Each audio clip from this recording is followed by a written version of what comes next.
Magandang gabi po, Sir Bob. Itago niyo na lang ako sa pangalang Arnel, taga Butuan. Isa po akong parcel rider at ang misis ko po ay isang online seller. Bali ako rin po talaga yung taga-deliver ng ibang items niya na nasa lugar lang din namin. Dahil sa trabaho ko rin ito na-encounter ang isang nakakakilabot na experience na labis namin pinagsisihan ng misis ko. Ganito po kasi yon. Dati yung trabaho lang ni misis ay ang mag-post ng mga items sa ibang sellers tapos nire-resell niya. Hanggang sa nagkaroon siya ng mga suki. Yung trabaho ko dati naman ay habal-habal rider. Minsan inuutusan niya akong maghatid ng mga pa-order niya. Matumal ang biyahe. Kaya ang ending, natenga ako ng ilang buwan. Nagkasya na lang muna akong maghatid-hatid ng mga pa-order ni Mrs. online. Nawili ako sa ginagawa ko at nag-apply bilang delivery rider nung magkaroon na ng opisina sa mga parcels malapit lang dito sa amin. Akala ko nung una ay madali lang yung ganong trabaho. Pero may mga panahon na nakakapagtapal ako dahil hindi tinutuloy ng mga buyers. O minsan naman may mga customers na nagre-request na balikan na lang sa susunod na araw dahil wala raw silang pera. Kaya yung ibang parcels ay nakatambak lang sa bahay. May ginagawa rin kasi ako para hindi mahalata sa opisina na hindi ko pa nahahatid ang parcels. Pinipicturan ko muna ito at isisend sa seller na na-receive na ng buyer ang items. Advantage sa akin ang mga parcels na bayad na. Ang iba pa nga ay hindi na talaga kinaklaim ng may-ari dahil nagbakasyon o namatay. Kaya ang ending, nakapagnenegosyo po yung asawa ko ng iba't ibang klaseng mga produkto na galing sa mga unclaimed parcels. Pumatok yung negosyo niya at lumuwag ang kabuhayan namin dahil sa mga unclaimed parcels na yon. May naging modus din kami na kapag may mag-order sa amin online ay hindi ko binibigay sa may-ari lalo na kapag bayad na ito. Pupunta ako sa exact landmark ng address ng buyer. Tatawag ng isang beses kapag hindi masagot ng buyer. Saka ko pipicturan ang parcel niya. Saka ko isisend as received. Babalik ako sa shop namin ng asawa ko. Ibibenta ulit yung mga naturang produkto. Nung una nga ay nag-alala pa ako dahil nirerate ako ng mga buyer ng 1 star. Pero nang sa katagalan na ay nasanay na ako. Ilang beses na akong na-report ng 1 star pero napapalit lang ako ng number. Madali lang din naman sa akin ang magpaliwanag sa manager since nakasanayan ko na rin nga. Nagkaroon kami ng buyer na umorder online ng damit. Nag-full payment na siya. Nagkakahalaga ang items niya ng 1,000 mahigit. Hinatid ko ito after 3 days. Nag-alinlangan pa nga ako nang makita ko yung address ni buyer. Nakatira kasi ito sa medyo liblib ng lugar. Ewan ko ba, pero noong mga panahon na yon ay nakaramdam ako ng kaba. Sobrang tahimik kasi sa lugar na pinaghatiran ko.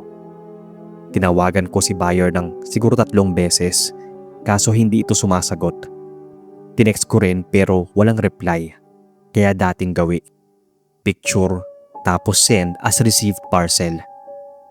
Nagmamadali na ako umuwi ng bahay nun. Matapos nun, hindi na ulit ako bumiyahe. Paldo na rin sa kinikita ko ng araw na yon. Nang gabing yon ay nakatanggap ako ng sunod-sunod na tawag galing sa buyer. Tapos may ilang text pa kung pwede raw ay bumalik ako sa lugar nila. Kesyo importante daw ito sa magsusuot. Inignore ko na lang tulad ng dati. Naka-automatic spam na agad yung number ni buyer. Makalipas ang 1 linggo, may naging buyer ulit kami at coincidentally, same address sa buyer nung nakaraan pero ibang pangalan na. Paid items ulit ito. Ayoko sana maghatid doon dahil nung nakaraan ay aminado talaga ako sa sarili na natakot ako sa lugar nila. Mahirap ipaliwanag pero dahil nagkakahalaga ito ng 3,000 ang item kaya napilitan akong ihatid yon. Kasi ang iniisip ko noon, kapag hindi sasagot ang may-ari ng parcel, tiyak na malaki ang kikitain namin ni Mrs. sa items niya.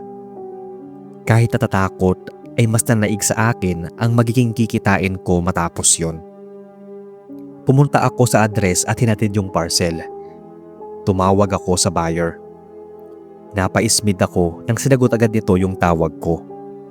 Sumagot lang ito sa akin na palabas na raw siya.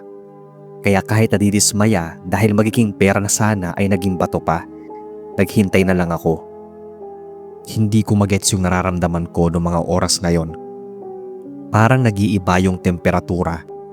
Nanonood kasi sa suot kong jacket yung kakaibang lamig. Nagtayuan tuloy ang mga balahibo ko. Napatingin ako sa oras. 2 minuto pa lang ang nakakalipas, pero pakiramdam ko ay inabot na ako ng 1 oras sa paghihintay. Kapag lumampas ng 5 minutes at hindi pa ako sinipot ni buyer, ay aalis na talaga ako. Pero parang ipinako yung mga paa ko sa pwestong yon. Hindi ko magawang igalaw yung katawan ko. Ramdam na ramdam ko yung kaba, kaya tinawagan ko ulit yung buyer. Sumagot naman ito sa akin, pero nagtaasan ang mga balahibo ko sa batok nang marinig yung boses niya. Parang nasa likod ko lang yung kausap ko. Patindi ng patindi yung kabog ng dibdib ko dahil napagtanto ko na parang may kakaiba sa buyer na yon. Nanigas lalo yung katawan ko. Nang pagtalikod ko ay may nakita akong isang lalaking maputla ang balat at nakabarong. Diretso ang tingin nito sa akin na parang walang ekspresyon. Hindi sumasayad ang mga paa niya sa lupa. Kahit kinikilabutan at parang may ideya na ako, inabot ko sa kanya yung parcel. Pero hindi niya to kinuha. Nang magulat ako dahil may tumapik sa balikat ko. Isang ginang na parang kakalabas lang mula sa bahay na paghahatiran ko dapat ng parcel. Napag-alaman ko na nanay pala ito ng may-ari ng parcel. Yung buyer na madalas mag-order nun. 3 beses na raw siyang nakapag-order sa online shop ni Mrs. At same scenario na hindi nila nakukuha ang parcel. Yung item na in-order nila ay damit na nirequest ng kanyang anak. Isusuot daw ito sa birthday niya, pero hindi nila nakuha ang parcel.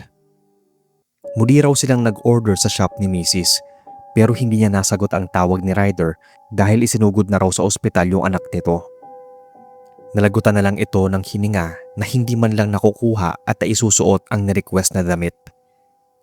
Itong huling order, ang sabi niya ay wala na raw siyang kinalaman dahil hindi naman daw siya ang nag-order nun, na nakakapagtaka dahil doon naka-address yung parcel. Naikwento ko sa kanya yung nakita kong nakabarong na lalaki. Base sa pagkaka-describe ko, yun daw yung anak nila. Mukhang nagpaparamdam pa rin at hindi matahimik. Hindi ko alam kung dahil ba yun sa hindi niya natanggap na orders o iba pa. Pero humingi ako ng tawad sa nanay nung ghost buyer ko. At nangako akong hindi ko na ulit gagawin yung pangit na gawain namin ni Mrs. dati. Yung pangi-scam. Huwag niyo ho sana kaming tutularan. Huwag ganitong klaseng monkey business or scam ang gawin niyo. Dahil sigurado, babalik sa inyo to o kakarmahin kayo. Maraming salamat Sir Bob kung inyong mabasa. More power sa channel.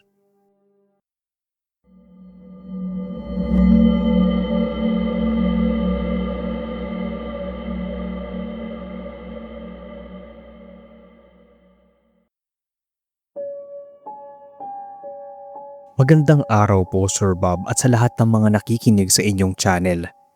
Tawagin na lang akong Kimberly, 27 years old from Leyte. Isa ako sa napakaraming tao na mahilig bumili ng second hand na bagay at kinahiligan ko na nga yung pangongolekta ng mga bags. Wala naman po akong problema sa mga nakaraang bag items na nabili ko. Not until may nakita akong shop sa Shopee or Orange app. At dahil doon, kaya ko na-encounter ang isang nakapaninindig balahibong experience. Last November of 2022, nagsuscroll ako noon sa Shopee ng mga pre-loved branded bags na medyo mura na. Excited ako that time dahil 3 years din kami mahigit na hindi nagkaroon ng Christmas party.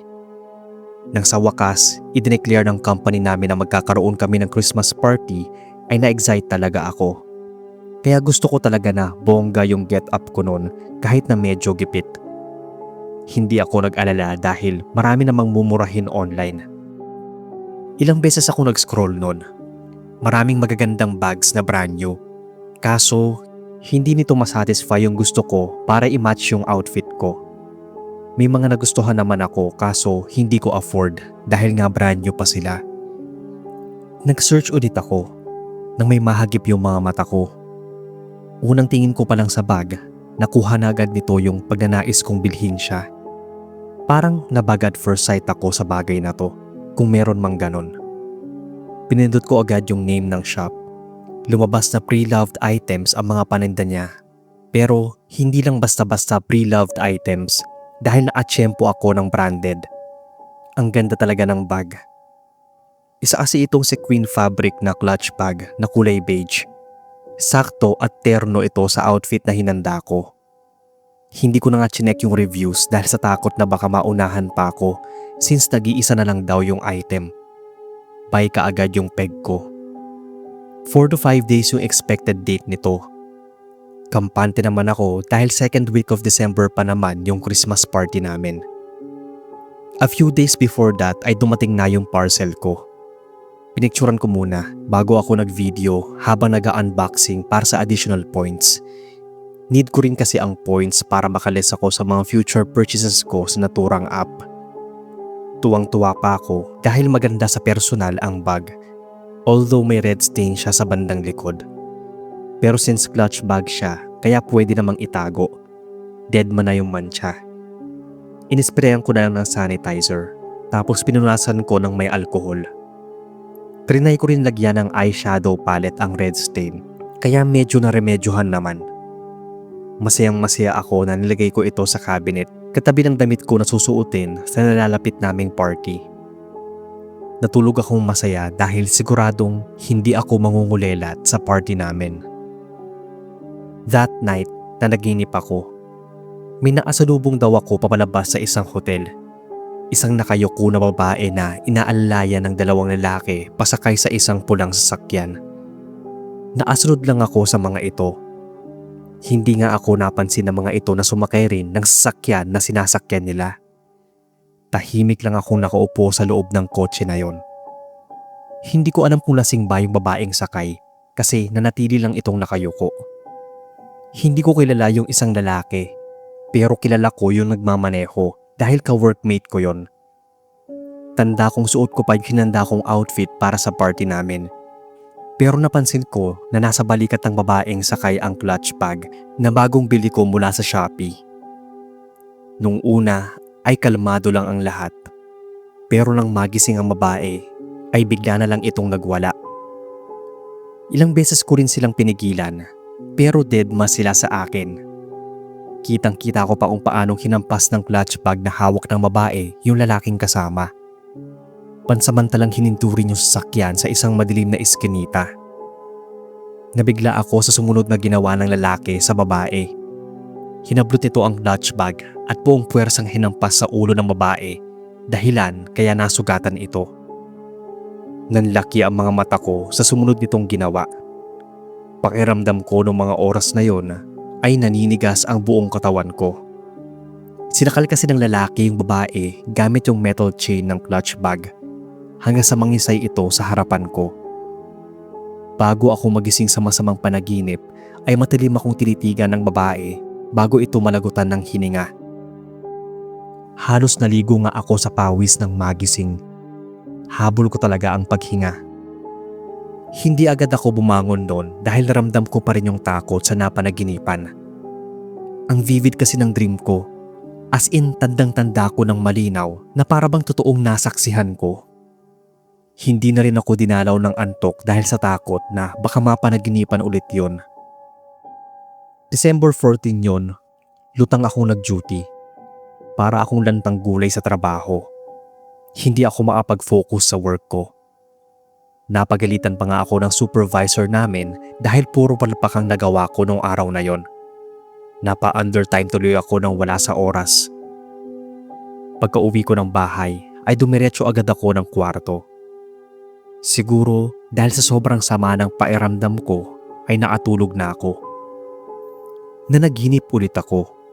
Nakatayo ako sa isang madilim na waiting shed. Grabe yung nararamdaman kong kaba noon kahit na alam ko na may kasama akong naatayo sa madilim na waiting shed na yon. Dumagdag sa takot ko nang marinig ko ang paghikbi ng katabi ko. Hindi ko tuloy malaman kung anong gagawin dahil hindi ako sanay mag-comfort sa isang tao. Patindi na ng patindi yung kilabot ko nun. Kakaiba kasi yung pag-iyak niya. Yung para bang umi-echo sa pandinig ko. Alam niyo po yung iyak na parang nasa ilalim ng hukay. Ganun po. Nanginginig na nga yung mga tuhod ko nun. Buntik na akong himatayin sa panaginip na mag-angat ng muka yung babae. Duguan yung noo nito. Tumutulo ang dugo nito sa bag niya. At ang mas nakakatakot ay nang makita ko yung suot nitong bag. Katulad yon ng clutch bag na nabili ko sa Shopee. Napayakap ako sa sarili noon dahil sa takot. Hanggang sa paggising ko ay nanginginig pa rin. December 15 noon, hindi na ako nakapasok. Nag-alala si mama sa akin kung bakit ako umabsent. Naikwento ko sa kanya yung mga napapanaginipan ko. May pagka mapamahiin si mama. Sa kanya ko lang nalaman na baka nanghihingi ng hustisya yung dating may-ari ng clutch bag na nabili ko online, lalo at second-hand item yon. Di rin naman sure yon dahil sa panaginip lang naman yon. Kaso ilang araw na kasi ako binubulabog nito. Trinay ko pang i-chat yung seller sa Shopee ng bag na yon. Tatanungin ko sana kung saan galing yung pre-loved bag na nabili ko. Kaso ay hindi na ito sumasagot. Sabi ni mama ay ibigay ko sa kanya yung bag at sunugin. Baka sakaling matigil na yung mga masasamang panaginip ko na yon. Hindi na rin ako nagdalawang isip at sinunog namin ni mama yung bag. Nagdasal rin kami na sana ay hindi na ako gambalain pa ng kung anong meron doon sa bag na yon. After mawala ng second-hand bag na nabili ko online, ay hindi na ako binabangungot. Medyo gumaan na rin yung pakiramdam ko. Naka-attend din ako ng Christmas party namin sa office kahit na hindi ko pa gamit yung bag na gusto ko. Sa ngayon ay mahilig pa rin akong bumili online. Pero iniiwasan ko nang bumili ng mga pre-loved or second-hand items. Chinecheck ko na rin muna yung mga reviews dahil ayoko nang maulit yung nangyari sa akin dati. Kahit nasa panaginip lang yon. Ang creepy din kasi. Hanggang dito na lang Sir Bob ang kwento ko. Sana ay maapasa ito sa panlasa nyo at ma-narrate sa inyong channel. Maraming salamat po sa inyong oras.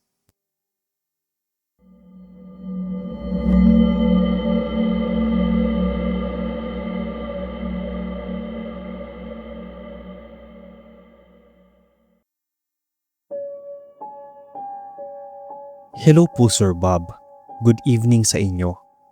Tawagin na lang akong Orlin, isang silent listener sa channel nyo from Tanza, Cavite. Gusto ko lang pong ibahagi yung creepy experience ko sa isang item online sa isang random seller. Habang nag-i-scroll ako sa social media, ay may na-view akong isang video na tungkol sa zodiac signs. Since mahilig ako sa mga fortune telling at zodiac signs enthusiast ako, kaya pinanood ko hanggang dulo. Ang sabi sa video, nasuswertehin daw ako pag bumili ako ng pampaswerte nilang item worth 599 pesos. Kasama na yung bibigkasing chance sa designated time na ibibigay nila. Hook na hook po talaga ako sa panonood nun. At that time, gusto ko talagang magbago yung takbo ng buhay ko. May maliit kasi akong negosyo nung mga time na yon. At yung flow ng income ko dito ay hindi stable. Mas madalas ay matumal ang benta. Kaya kahit anong nakikita ko online na sa tingin ko ay magpapalago ng negosyo ko, ay pinapatos ko talaga. So pinurchase ko nga yung item na yon mula sa FB kung saan ko rin napanood yung video. Nandun kasi yung link. Nagbabaka sakaling swertihin ako. Meron din daw kasi itong kaakibat na kabalasan kapag hindi sinunod yung mga sinasabi nila. Ayon na rin sa nakasaad online. Ayoko namang malasin buong taon, kaya bumili ako. Aminado naman akong medyo naging paniwalain o gullible ako nun. Pero desperado lang talaga yung atake. Nang na-deliver na yung item, ay kagad kong sinunod yung instructions nila. Inilagay ko ito sa loob ng room na naapwesto paharap sa pintuan. Hindi rin ako early riser, pero since nakalagay sa instructions na kailangan ay 6 AM unang bibigkasin ng chance, Kaya nag-alarm talaga ako para walang palya. Thrice a day akong magcha-chant nun, straight na 9 days.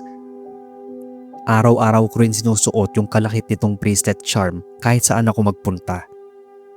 Nakumpleto ko ang mga nilagay nila sa instructions. Natuwa ako dahil unti-unti ngang napapansin kong nagbo-boom yung negosyo ko. Straight 9 months. Ang laki ng pasok ng income ko. Paldo kung paldo talaga. Nakapagpundar nga ako ng sasakyan, mga appliances, nagkaroon ng maraming suki na customers at nakapagpa-renovate ng bahay pa. Akala ko noon, tuloy-tuloy na ang biyayang natatamasa. Pero nang sumabit ang ika-10 buwan, nagkasakit naman yung nanay ko. Medyo matagal din siya sa ospital kaya malaki rin ang nabayaran ko sa hospital bills namin. Bukod pa doon, nagkaproblema kami ng 6 years ko ng boyfriend. May nalink na babae sa kanya sa work tapos sa ipag-cool off siya. Medyo nawalan ako ng focus sa work. Para akong manika na disusi nun. Masaya sa harap ng ibang tao pero sa loob-loob ko ay para akong sasabog. Ang masaklap pa, nagkaroon ako ng seller na tinakbo ang pera ng mga downlines niya. Tapos sa akin nagrereklamo yung ibang downline sellers at customers nito na hindi nakaklaim ng items. Malaki ang ikinalugi ng negosyo ko nun. Pinabarangay din ako ng umutang sa akin dahil siningil ko siya online. Naagat pa ako ng aso at buwan-buwan na ako nagkakasakit. Nahirapan akong matulog dahil pakiramdam ko parang may nagmamasid sa akin habang natutulog. Which is legit rin kasi according sa mga kapitbahay namin, may nakikita daw silang babae sa loob ng bahay. Yung nanay ko, nasa poder ng ate ko that time. Ako naman ay sa gabi na umuuwi dahil nasa store ako maghapon. Dumating sa punto na takot na ako umuwi sa amin dahil pagka-uwi ko ay bumibigat yung pakiramdam ko. One time, pagod na pagod akong umuwi. Diretso agad ako sa kwarto. Parang namanig patapa ako dahil may nahagip yung mga mata ko na bulto ng babaeng dumaan. Dahil sa sobrang pagod ay hindi ko na lang to pinansin. Pero hindi ako nakatulog nun. Pakiramdam ko talaga ay may nagmamasid sa akin. Ang bigat din ng pakiramdam ko. Nilalamig ako na hindi maintindihan. Tapos nun, makaraan ng ilang saglit, may nakita akong babae sa paanan ng higaan ko. Umabot ng mahigit 3 buwan na ganon, hanggang sa hindi ko na nakayanan. Pakiramdam ko noon ay mababaliw na ako sa mga nakikita ko sa bahay namin. Parang 1 taon din mahigit akong minalas at nagkaroon ng mga hallucinations. Kaya nagtaka ako dahil parang yung nangyari ay minalas ako sa nabili kong bagay noon. Hindi naman ako pumalya sa instructions na binigay nila. Although may benta pa rin naman ang negosyo ko pero hindi ko na maramdaman yung paggaan sa buhay. Matapos ng 9 na buwan na swerte, ay sunod-sunod na kamalasan ang dumating. Tapos may napanood pa ako noon sa online tungkol sa bagay o lucky charm na nabili ko. Yung mga confessions sa mga buyer nito ay katulad sa nangyari sa akin. The best way daw para maputol ang kabalasan na nangyari sa buhay ko ay ibalot ito ng itim na tela at itapon nang walang nakakakita. Sinunod ko ang sinabi nila. Medyo gumaan na yung buhay ko matapos nun. Kahit hindi kasing dami ang sales ko tulad nung nasa akin pa yung lucky charm o curse charm na yon, ay kontento naman na ako sa bagay na meron ako ngayon. Ang mahalaga sa akin ay healthy at safe kami. Maraming salamat Sir Bob sa pagbabasa. Hindi man ganun nakakatakot tulad ng sa iba yung story ko, pero para sa aking nakaranas ay nakakakilabot ito. Hopefully ay mapili ninyo itong entry at kapulutan ng aral.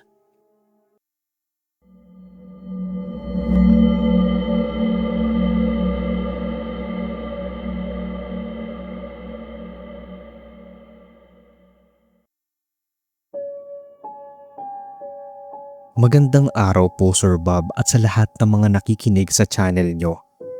Ako po si Aldrin, taga-Albay. Ang nakakatakot na karanasan na ibabahagi ko sa inyo ay tungkol sa isang gold-plated wristwatch na nabili ko sa Black App or TikTok shop. Nakahiligan ko na rin po kasing mangolekta ng iba't ibang klase ng relo, mapa vintage or bagong design pa yan. Iba't ibang kulay rin at sukat. Gusto ko kasi na kapag aalis ako ng bahay ay iba-iba yung relo na susuotin ko at nakadepende pa sa okasyon o pupuntahan. Kaya nga sa mga pawn shop na may mga rematadong relo ay hindi ko rin pinapalampas. Sa pangongolekta ko, napupunan ang longing ko bilang provider sa pamilya namin. Ako ang bunso, pero ako din ang breadwinner. Back to the story po tayo. Habang nag-i-scroll ako sa TikTok, ay may napanood akong live selling ng mga alahas at relo. Nakuha agad doon yung atensyon ko. Nag-follow at nanood ako hanggang sa dulo.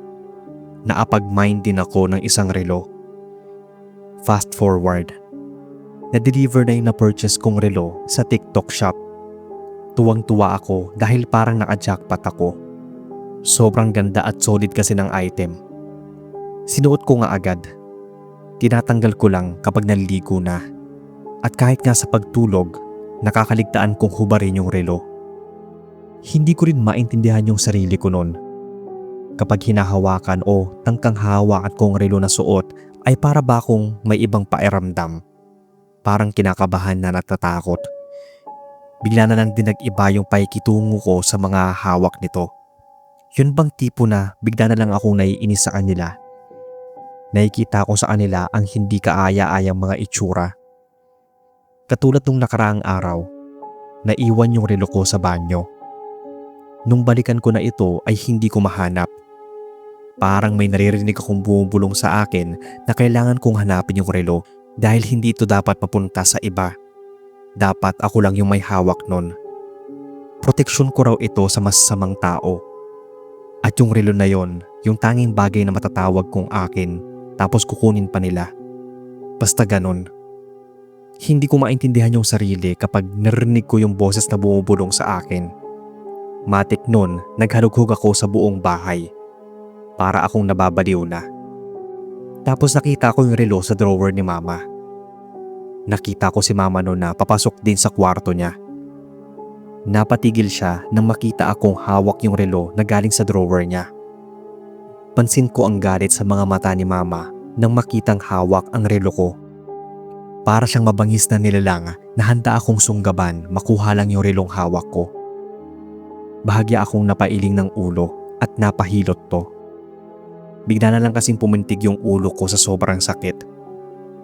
Ewan ko ba pero feeling ko noon ay parang may ibang kumokontrol sa akin at nagkakaroon na ako ng hallucinations. Siguro yun ang pinakamalang nangyari sa akin dahil hindi ko kinaya ang sobrang sakit. Nawalan ako ng malay noon. Pagkagising ko ay nakatali na yung mga kamay at paa ko sa higaan. Bumungat sa akin ang pinaghalong takot at puno ng pag-aalalang itsura ni Mama. Katabi nito ang isang lalaking na medyo may katandaan na. Hindi ko siya kilala. Basta may suot siyang mahabang kwintas at nagpapaspas ito ng dahon na may kasamang usok sa aking harapan. Hula ko noon ay isa siyang albularyo base sa nakikita kong ginagawa nito. Nagsasabi ito ng mga salitang hindi ko maintindihan. Nang mahagip ng mga mata ko yung hawak niyang paborito kong relo, bigla ako nung nakaramdam ng panlalamig na sinundan ng sobrang init. Napapikit ako sa kakaibang pakiramdam. Tapos pagmulat ko ng mga mata, bumungat sa akin ang naangising lalaki habang hawak yung paboritong relo ko. Para akong nagdidelirio noong mga oras na yon, lalo na nang makita kong binagsak niya ito sa sahig. Nabasag yung front cover glass nito. Hindi ko talaga magets yung sarili ko nun. Ramdam ko ang sobrang init sa katawan na parang pilit kumakawala. May mga naririnig din akong bumubulong na parang nahihirapan. May garalgal na boses, minsan matinis, minsan malalim. Nanunuot ito sa loob ng tenga ko, dahilan kaya nagsumikap din ako na makawala sa pagkakatali. Ang laman ng isip ko noon, hindi ako makakapayag na basta na lang nitong basagin ang paborito kong bagay. Gusto kong mawala sa isipan ko yung mga boses na yon. Kinilabutan and at the same time, Natakot na ako nang makita na pinukpok nito ng bato yung relo ko. Naramdaman ko na naman yung malakas na pagpintig sa ulo na parang pinipiga yung ugat ko sa utak. Napausad na lang ako ng dasal sa isipan na sana matapos ay nararamdaman kong paghihirap. Pagmulat ko ng mga mata, nakita kong umiiyak na si mama at yung dalawa ko pang nakatatandang kapatid. Pakiramdam ko ay para akong nag-jogging ng 24 oras dahil sa sakit ng katawan. Nanlalata din ako. Basta, yung tanging bulong na naririnig ko noon ay sorry. Galing sa dalawa kong kapatid at kay mama. Naiiyak din ako kahit clueless ako sa mga nangyari. Saka ko palang nalaman yung buong pangyayari nang medyo gumaan na yung pakiramdam ko. Ayon sa pamilya ko, nananakit daw ako kapag hinahawakan nila yung relong suot ko. Kahit iligpit nila ito kapag naiiwan ko sa isang tabi ay nagwawala daw ako. Doon na sila nagtawag ng kilalang albularyo nang muntikan ko raw masakal si mama dahil sa relo. Nalaman nila na may sa demonyo daw ang unang nagmamay-ari ng relo na nabili. Binasag ito ng albularyo para hindi na maapaghasik pa ng dagim yung kung sino mang siraulong demonyo na nakakulong sa bagay na yon. Matapos yon, naging okay naman na yung takbo ng buhay namin. Naging maayos naman yung mga kapatid at si mama. Tapos ako, maayos na ang pakiramdam. Hindi na ako nakakarinig ng mga boses nang galing sa demonyo. Hindi na ako yung parang nababaliw pa. Ito lang po Sir Bob ang kwento ko. Sana mabasa ninyo at aabangan ko sa inyong channel.